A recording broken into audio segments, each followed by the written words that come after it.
Kantor Statistik Nasional Vietnam pada Jumat ini melaporkan produk domestik bruto naik 8,39% secara tahunan. Informasi selanjutnya, pemirsa, Vietnam mencatat pertumbuhan ekonomi sebesar 8,39% secara tahunan di sepanjang kuartal 2 2026. Sektor manufaktur menjadi kekuatan pendorong utama bagi perekonomian secara keseluruhan.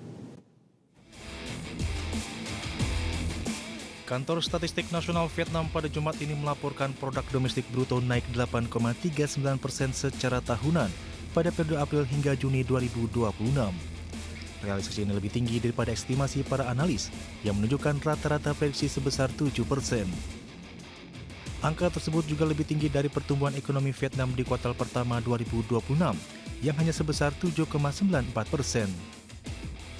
Adapun ekspor Vietnam di Juni 2026 tercatat meningkat 28,1% atau melampaui perkiraan awal yang sebesar 20%.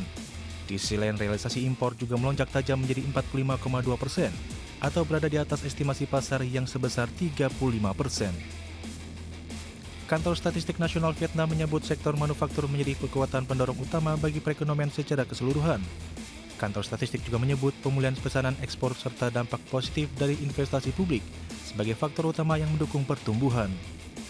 Realisasi pertumbuhan di atas ekspektasi ini menunjukkan bahwa pemberlakuan kebijakan tarif dagang secara guncangan energi akibat konflik di Timur Tengah gagal membendung ambisi Vietnam untuk mengejar target pertumbuhan 2 digit pada tahun 2026. Berbagai sumber untuk IT Actionable. Pemerintah masih mengkaji keluhan kalangan buruh terkait pengenaan pajak atas pencairan jaminan hari tua atau JHT.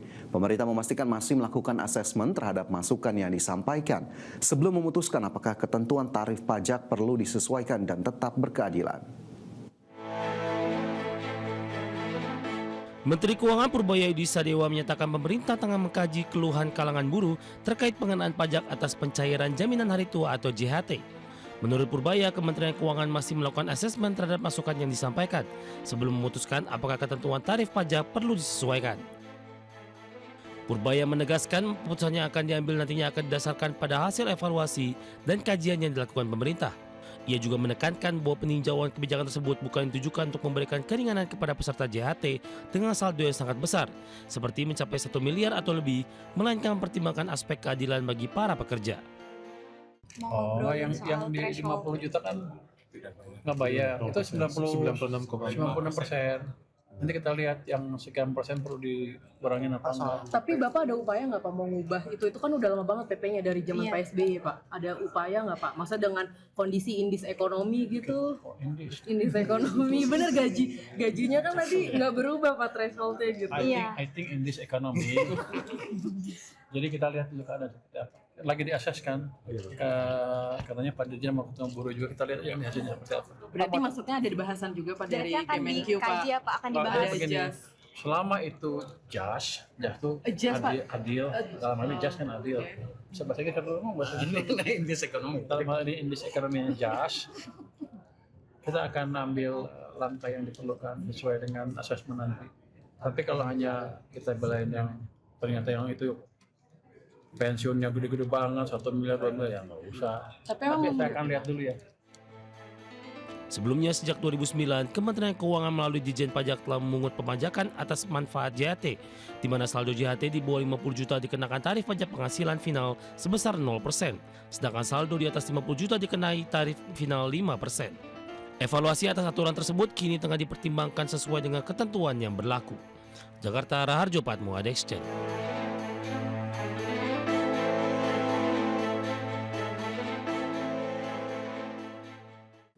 PT Pertamina Persero mengaku masih memantau pola konsumsi BBM masyarakat seiring adanya penurunan sejumlah BBM non-subsidi per 1 Juli 2026. Pertamina mengaku tidak dilakukannya penurunan BBM jenis Pertamax karena mempertimbangkan sejumlah faktor. PT Pertamina Persero resmi menurunkan harga BBM non-subsidi jenis Pertamina Dex, Pertamax Turbo, dan Dex Lite. Meski demikian, harga BBM non-subsidi jenis Pertamax Ron 92 tidak mengalami penurunan. Menurut Vice President Corporate Communication PT Pertamina Persero Muhammad Baron, perihal tidak dilakukannya penurunan harga BBM jenis Pertamax karena mempertimbangkan sejumlah faktor, mulai dari regulasi yang berlaku, perkembangan harga minyak dunia, hingga kondisi daya beli di masyarakat. Baron memastikan Pertamina masih melakukan pemantauan terhadap pola konsumsi BBM masyarakat seiring adanya penyesuaian harga yang disinyalir memicu sejumlah konsumen beralih dari BBM non-subsidi ke Pertalite atau BBM subsidi.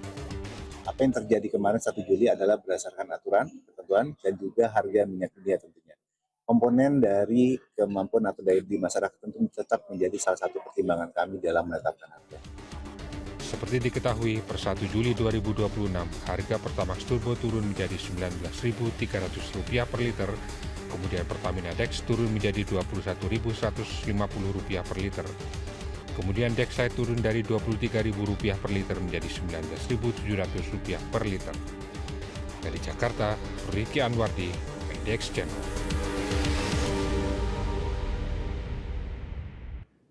Masih bersama kami di Prime Market Highlights, pemirsa PT PLN Persero memastikan sistem kelistrikan khususnya di Pulau Jawa kini telah membaik sehingga kejadian pemadaman bergilir yang sempat terjadi beberapa waktu belakangan tak akan terulang kembali.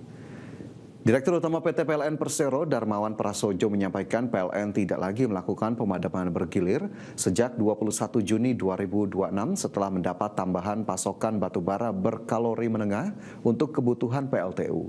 Ia menjelaskan salah satu langkah yang dilakukan pemerintah adalah menambah alokasi batubara dengan kandungan nilai kalori menengah hingga tinggi, yakni di atas 4.500 kcal per kilogram yang dikhususkan untuk kebutuhan pembangkit PLN. Adapun Kementerian SDM telah mengalokasikan tambahan pasokan batubara sebesar 1,8 juta ton pada Juli 2026. Tambahan pasokan tersebut meningkatkan daya mampu pasok sistem kelistrikan Jawa sekitar 5 gigawatt. Kondisi sistem kelistrikan Jawa, terutama di Jawa, ini sudah tidak ada lagi pemadaman bergilir sejak tanggal 21 Juni 2026. Nah, tentu saja kondisi ini secara bersama-sama terus kami jaga dan juga kami tingkatkan melalui program penguatan keandalan sistem yang telah direncanakan sesuai dengan arahan Bapak Menteri ESDM. Pertama adalah roadmap. Pertama, untuk 2026 ini. Masih di Prime Market Highlights, pemirsa, kita ke informasi mancanegara. Rusia kembali menyerang ibu kota Ukraina, Kiev, dan menewaskan sedikitnya 27 warga. Rusia menyebut serangan ini sebagai balasan atas serangan Ukraina baru-baru ini.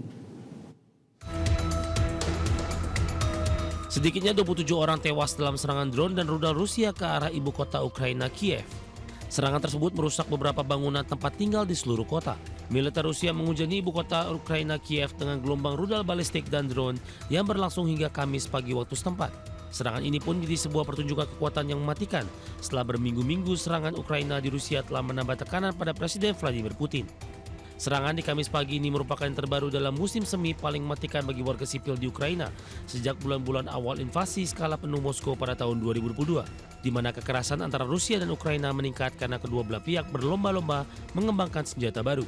Kementerian Pertahanan Rusia dalam sebuah pernyataan pada Kamis kemarin mengatakan serangan terhadap Kiev merupakan tanggapan terhadap serangan Ukraina baru-baru ini. Sementara itu, Uni Eropa menanggapi serangan Rusia dengan mengusulkan untuk memperlakukan sanksi ekonomi baru terhadap entitas yang mendukung industri pertahanan militer Moskow. Berbagai sumber ada di sini.